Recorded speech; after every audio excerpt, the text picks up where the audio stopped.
Chapter 2. Si Badung, Januari 1999. Siang hari begini, biasanya lahan kosong di samping rumah Nimas penuh oleh bocah kecil yang sedang main bola atau hanya sekedar berkumpul dan menyapa satu sama lain. Namun siang ini tidak. Lahan itu terlihat sepi.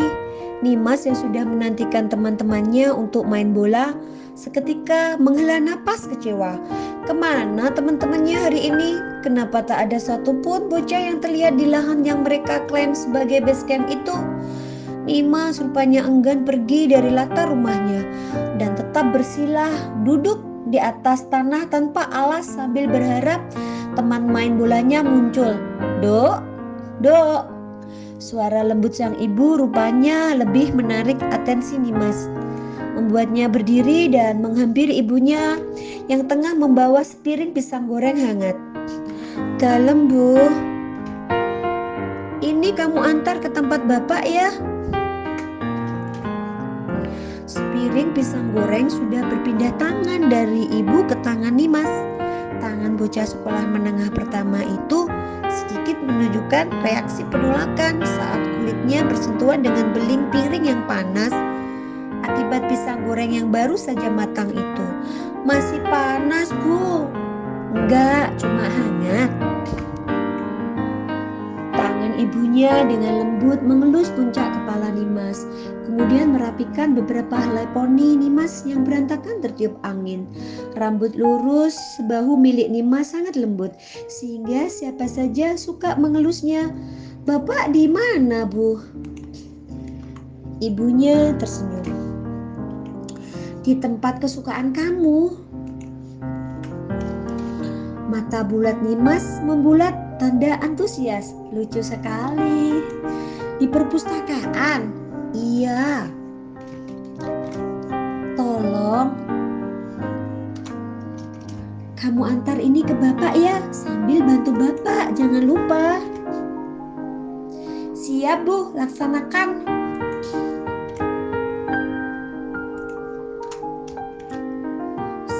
Kemudian Nimas berlari kecil menuju perpustakaan milik bapaknya yang tepat berada di samping rumah keluarga Nimas.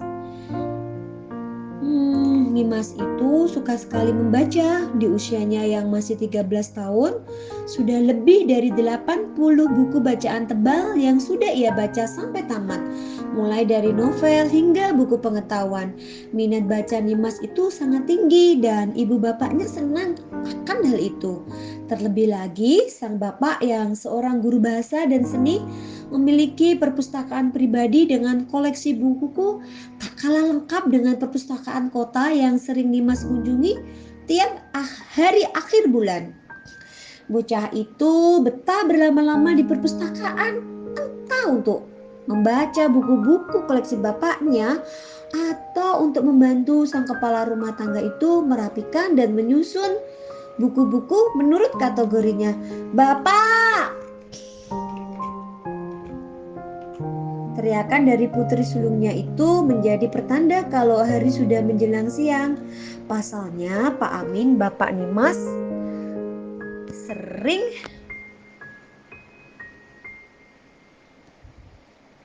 lupa waktu kalau sudah berlama-lama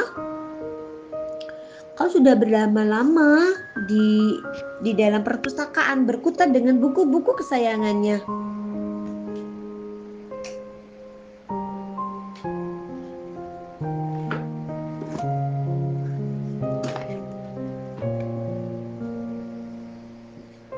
Nimas membuka pintu utama. Perpustakaan milik bapaknya cukup luas. Aroma tumpukan buku yang menguar begitu ia membuka pintu bagai candu baginya. Nimas melangkah dengan riang mencari keberadaan bapaknya di antara puluhan rak buku dengan sepiring pisang goreng di tangan kecilnya. Bapak di mana? Tak kunjung mendapat jawaban. Nimas berjalan makin kencang di antara rak-rak buku. Pak, ini pisang gorengnya. Nimas habisin ya kalau bapak sembunyi terus. masih belum ada jawaban. "Pak, Bapak di mana?" Lama-lama Nimas kesal. Dari tadi ia bolak-balik, tapi belum menemukan bapaknya. Rak buku yang tingginya 2 kali tinggi Nimas menjadi penghalang jalannya. Ingin rasanya ia panjat saja rak-rak yang menjulang di depannya agar ia bisa lebih mudah tahu di mana bapaknya itu berada. "Pak, Nimas manjat rak lo ini." Dengan penuh keyakinan Nimas meletakkan sepiring pisang goreng yang mulai dingin itu di atas rak paling bawah di antara tumpukan buku fiksi. Kaki kecilnya mulai mengambil ancang-ancang. Kedua tangannya mencengkeram ujung rak rat-rat. Ia siap memanjat. Secepat kilat tubuh Nimas sudah berada di atas rak buku. Rupanya memanjat bukan hal sulit baginya. "Bapak, Nimas sudah di atas." Matanya melebar, pupilnya bergerak ke sana kemari mencari keberadaan bapaknya. Nimas heran kenapa bapaknya tidak menjawab panggilan Nimas sedari awal agar ia tidak perlu repot-repot memanjat. "Tapi Nimas, siapa yang suruh kamu manjat? Memang kamu saja yang suka memanjat." Pak Amin yang mendengar teriakan-teriakan Nimas malah panik. Tidak habis pikir bagaimana bisa putri kecilnya memanjat rak buku yang tingginya 2 kali tubuhnya itu. Pak Amin mendongak mendapati putrinya tengah berdiri di atas rak buku paling tinggi di ruangan itu sambil mengacungkan jari jempolnya seolah menunjukkan kalau kemampuannya memanjat makin berkembang. "Nimas, turun duk, di situ bahaya." "Nggak mau Bapak sih." Nimas panggil-panggil diam aja. Pak Amin menghampiri rak dengan Nimas di atasnya, mengisyaratkan agar putrinya itu mau segera turun. "Bapak tadi sedang memeriksa buku-buku baru, jadi konsentrasi nggak dengar Nimas manggil." "Buku baru, Pak?" "Buku baru apa?" "Iya, buku baru. Kamu mau baca nggak?" Nimas itu suka membaca. Apalagi membaca koleksi buku-buku punya bapaknya. Begitu mendengar kata buku baru, wajahnya seketika menampilkan raut ketertarikan yang begitu kentara. "Udah, kamu turun dulu, baru boleh baca." Nimas mengangguk penuh antusias. Refleks kakinya mengambil ancang-ancang untuk turun. Kini kaki kanannya sudah berpijak pada sekat rak teratas, disusul kaki kirinya. Bapaknya di bawah sana sudah ketar-ketir menyaksikan tingkah turun rak putrinya. Sekat demi sekat Nimas lewati, tapi sepertinya ia sudah tidak sabar lagi. Tinggal 2 sekat, bukannya turuni dengan perlahan. Nimas malah lebih memilih melompati 2 sekat yang tersisa. Nimas sudah kembali menampakkan kakinya di lantai. Bapaknya lega walau harus ketar-ketir sebelumnya. Kemudian tangan kecil Nimas menggandeng tangan bapaknya, minta segera dibawa ke tempat buku-buku baru berada. "Ayo Pak, Nimas mau baca banyak buku baru hari ini." Bapaknya gemas mengusap rambut hitam sebahu Nimas dengan sedikit kencang, kemudian membawa putrinya ke tempat buku-buku baru berada.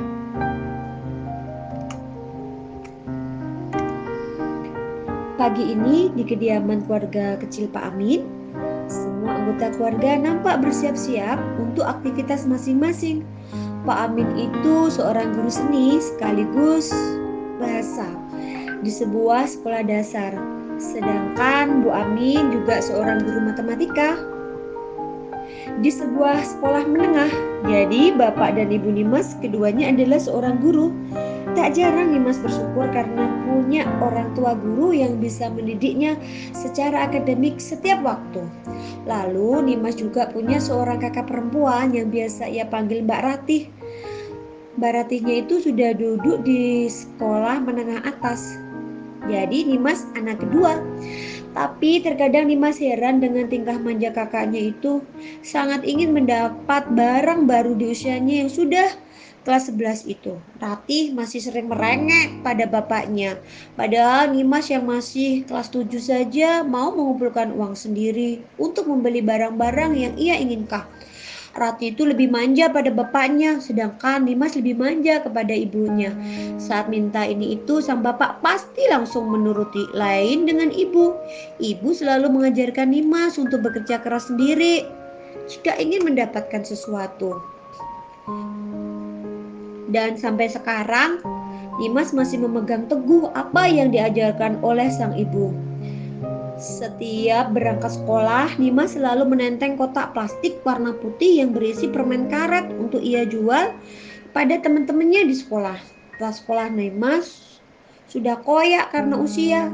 Tas warna biru itu sudah bertengger di bau Nimas sejak ia kelas 5. Sekolah dasar tentu saja. Dan sekarang ia ingin membeli tas yang baru. Makanya akhir-akhir ini semangat berjualan permen karetnya makin gencar. Ayo Rati sama Nimas sarapan dulu. Bu Amin memanggil kedua putrinya untuk segera sarapan agar tidak terlambat pergi ke sekolah masing-masing. Rati akan berangkat ke SMA dengan diantar sang bapak menggunakan motor Supra biru kesayangan. Lalu Nimas akan pergi ke SMP bersama ibunya. Bu Amin juga mengajar di tempat Nimas menimba ilmu. Mengajar kelas 8, Nimas jadi tidak sabar ingin cepat-cepat naik kelas agar bisa bertemu ibunya di kelas. Nimas dan ibunya berangkat menggunakan sepeda yang dikayuh oleh Bu Amin. Setibanya di parkiran SMP, Nimas ia berpamitan pada sang ibu sambil menenteng sekotak permen karet. Bu, Nimas ke kelas dulu ya. Hati-hati ya nak, kalau sedang belajar permennya disimpan dulu ya. Iya bu, Nimas jualannya nanti kok pas udah istirahat.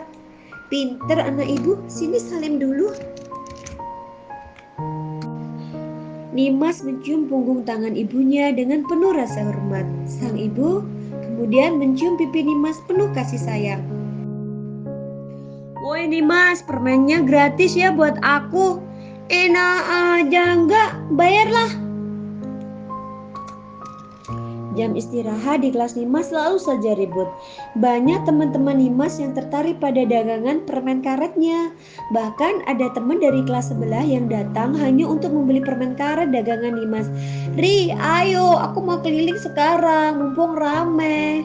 Ajak Nimas pada salah seorang temannya, namanya Riana.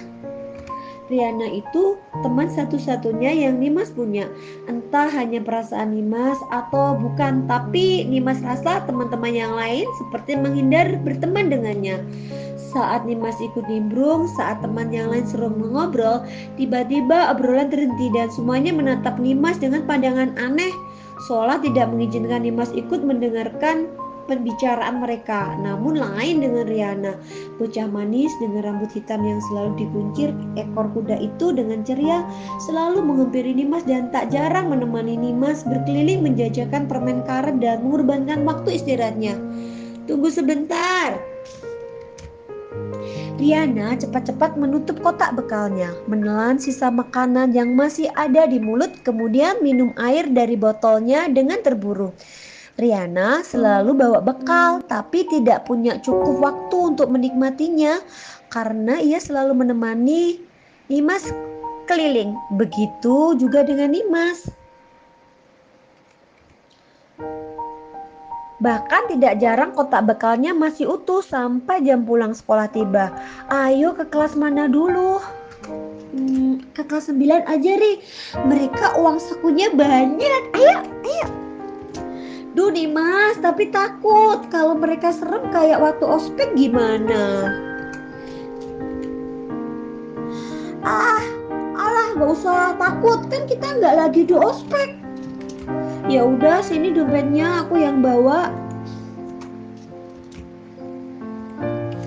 Dimas menyerahkan dompet warna hitam yang selalu ia bawa untuk menyimpan uang hasil berjualannya.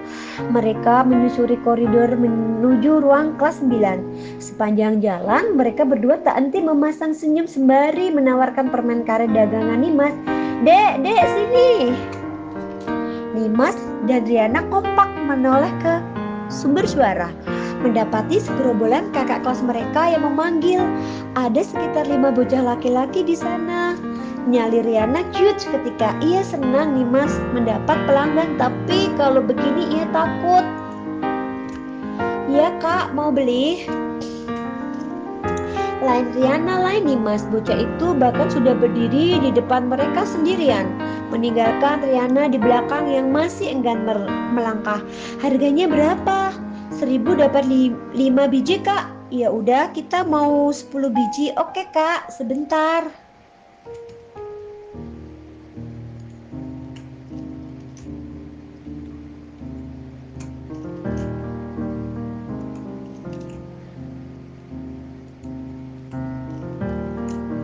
Nimas memberi tanda agar Riana mendekat dan membantunya mengemas 10 biji permen karet permintaan kakak kelas mereka. Riana mendekat, mau bagaimana lagi, tugasnya memang untuk membantu Nimas.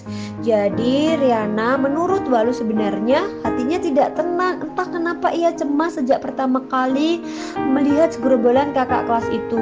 Ini kak, 2000. Di tangan kanan Nimas sudah ada 10 biji permen karet yang siap ia tukar dengan uang 2000 rupiah. Nimas menyerahkan begitu saja tanpa ada rasa cemas sedikit pun. Lah, kalau salah satu di antara mereka yang punya rambut paling aneh menerimanya, lalu secepat mungkin membagi kepada teman-teman lainnya. 2000-nya kak. 2000 ya kak. Bentar kita coba dulu ya. Hah? Ayo kita coba dulu, kalau nggak enak kita nggak mau bayar. Benar kan firasat Riana?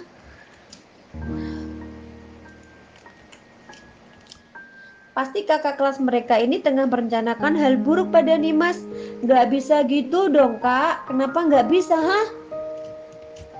10 biji permen karet sudah tandas masuk ke mulut mereka, tapi kakak kelas itu masih belum mengeluarkan uangnya.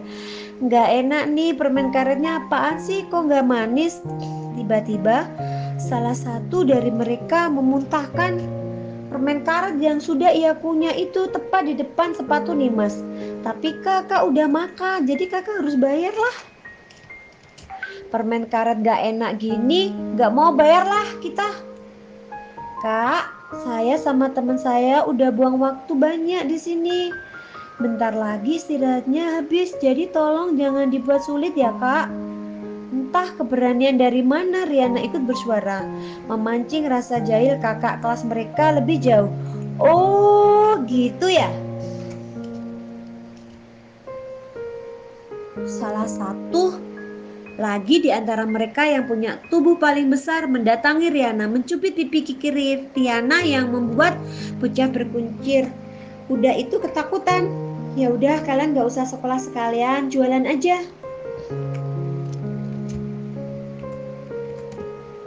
Melihat temannya ketakutan, Nimas geram. Sejujurnya Nimas sama sekali tidak takut dan sudah biasa dengan perlakuan seperti ini.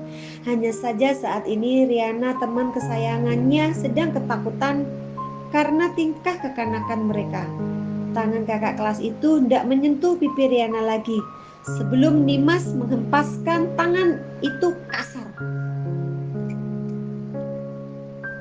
Hei kak, jangan kurang ajar ya. Seisi gerombolan itu kaget, adik kelas mereka rupanya berani melawan. Bocah perempuan 2 tahun di bawah mereka itu sama sekali tidak terlihat takut saat membentak salah satu kawannya. Wow, berani kamu teriak sama kakak kelas. Yang kurang ajar itu kamu, dasar banci. Riana kaget, segerombolan bocah kelas 9 itu lebih kaget. Apa? Nantangin kamu? Hen, tenang Hendra. Keempat bocah laki-laki yang lainnya memegangin tangan Hendra. Takut kalau tangan itu tiba-tiba menampar atau memukul adik kelas di depannya ini. Gak usah ditahan kak, aku gak takut kok sama yang modelan gini. Nimas semakin gencar menantang, sedangkan Hendra mukanya merah pada menahan amarahnya.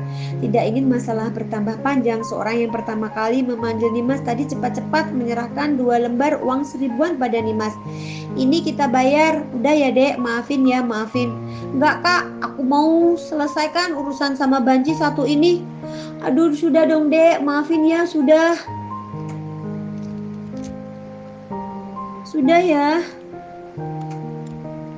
Kakak kelas itu semakin panik, takut kalau Hendra sungguhan terpancing emosinya dan bisa saja berbuat nekat pada adik kelasnya. Namun ekspresi Nimas tidak sedikit pun menunjukkan ketakutan, malah membuatnya makin panik. Tak habis akal ia serahkan 2 lembar 1000-an itu pada Riana, dan Riana juga ingin ini cepat selesai, jadi ia cepat-cepat menerimanya dan menepuk-nepuk pundak Nimas yang masih melotot ganas ke arah Hendra. Nimas, udah dong, ini udah dibayar. Enggak, Rih. Masih keras kepala rupanya. Nimas, please. Riana memelas. Sungguh ia ingin cepat-cepat pergi dari sana. Ia genggam tangan Nimas erat-erat, dan Nimas yang merasakan tangan Riana gemetaran di bawah sana akhirnya memilih mengalah dan meninggalkan segerombolan kakak kelas kurang ajar itu.